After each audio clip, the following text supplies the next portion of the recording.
Jaipur heritage नगर निगम की कार्यवाहक mayor Kusum Yadav ने आज पदभार ग्रहण कर लिया। पदभार संभालने के दौरान बीजेपी विधायक गोपाल शर्मा, बाल मुकुंद आचार्य के अलावा कई पार्षद और भाजपा के नेता मौजूद रहे हैं।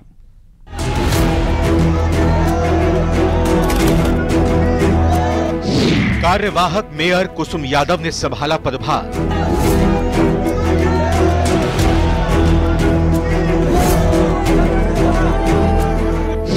गोविंद देव जी मंदिर में किए दर्शन।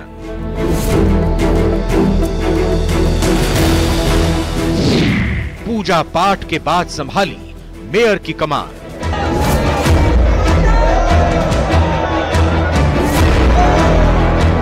बीजेपी से बागी होकर चुनाव लड़ने और जीतने वाली निर्दलीय पार्षद कुसुम यादव ने पूजा पाठ के बाद पदभार संभाल लिया है। कुसुम यादव 60 दिन तक कार्यवाहक मेयर बनी रहेंगी। पदभार ग्रहण के दौरान बीजेपी विधायक गोपाल शर्मा, बाल मुकुंद आचार्य के अलावा कई पार्षद और भाजपा के कार्यकर्ता भी मौजूद रहे। जिम्मेदारी संभालने के बाद कुसुम यादव ने कहा कि भ्रष्टाचार के खिलाफ उनकी जीरो टॉलरेंस पॉलिसी रहेगी। देखिए, अभी सभी अधिकारी कर्मचारियों की मीटिंग हुई है। मैं यही जानना चाहती हूँ उनसे कि उनका क्या विजन लेके चल रहे हैं, इनकी बात मुझे समझ में आती है या नहीं, या मुझे लगता है कि कोई और आइडिया हमें देना चाहिए ताकि हम स्वच्छ सर्वेक्षण में अच्छी रहें। लेकिन सबसे पहले मेरी कोशिश है कि जयपुर स्वच्छ हो। अब उसमें सीवरेज भी आएगी, उसकी सौंदर्यीकरण है, उसमें लाइट भी आएगी, रंग रोगन भी आएगा, सभी चीजें। इस मौके पर विधायक गोपाल शर्मा ने कहा कि हेरिटेज नगर निगम में अब जो भी फैसले लिए जाएंगे वो जनता के हित में होंगे।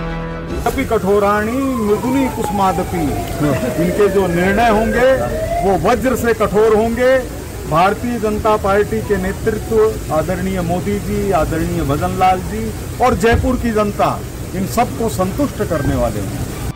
कार्यवाहक मेयर कुसुम यादव के पदभार ग्रहण कार्यक्रम में कैबिनेट मंत्री जोगाराम पटेल भी शामिल हुए, जिन्होंने हेरिटेज नगर निगम के साथ मिलकर काम करने और शहर के पुराने वैभव को वापस लाने की बात कही। तो ये हेरिटेज भी हमारे साथ मिलकर, जिला प्रशासन के साथ मिलकर के, सरकार के साथ मिलकर के इस जयपुर के पुराने वैभव को प्राप्त करें। अधिक से अधिक पर्यटक यहाँ आवे।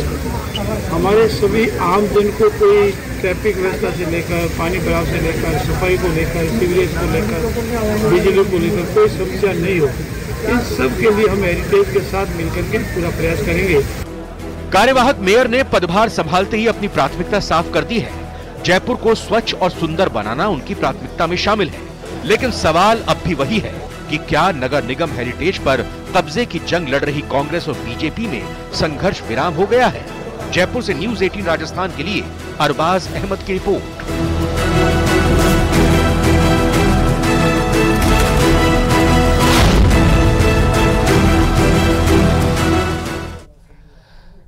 और उधर अजमेर दरगाह एक बार फिर से सुर्खियों में आ चुकी है। ख्वाजा गरीब नवाज की दरगाह के हिंदू मंदिर होने का दावा करते हुए हिंदू सेना नाम के एक संगठन ने अदालत का दरवाजा खटखटाया, जिससे दरगाह ने बेबुनियाद बताते हुए विशाली मानसिकता करार दिया है। आप रिपोर्ट में समझिए।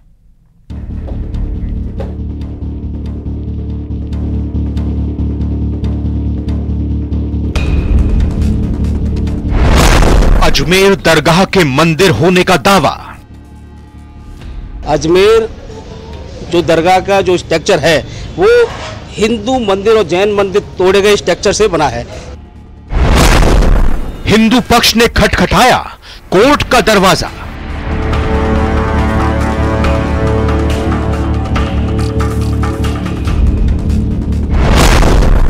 मुस्लिम पक्ष ने चेताया।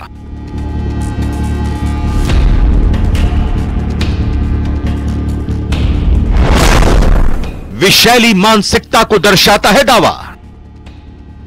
हिंदू सेना संस्था नामक जो वाद प्रस्तुत किया गया है वो एक तरह से उनकी विशैली मानसिकता को दर्शाता है।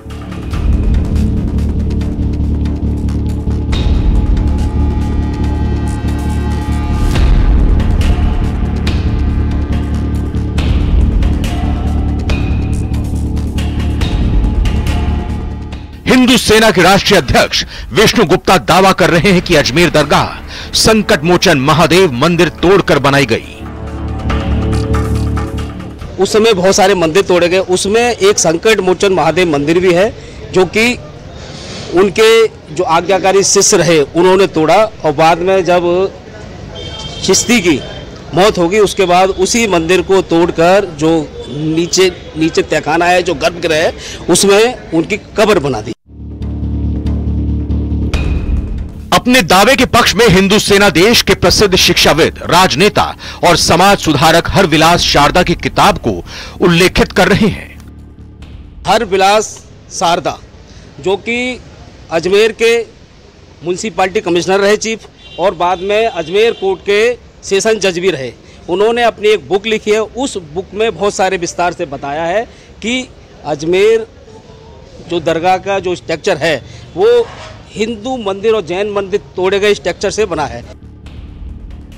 हिंदू सेना अजमेर दरगाह को संकट मोचन महादेव मंदिर घोषित करने, पुरातत्व विभाग से वैज्ञानिक सर्वेक्षण कराने और दरगाह से अवैध कब्जा हटाने की मांग कर रही है। हिंदू सेना के दावे को दरगाह दीवान प्रतिनिधि नसीरुद्दीन अली ने सिरे से खारिज कर दिया है।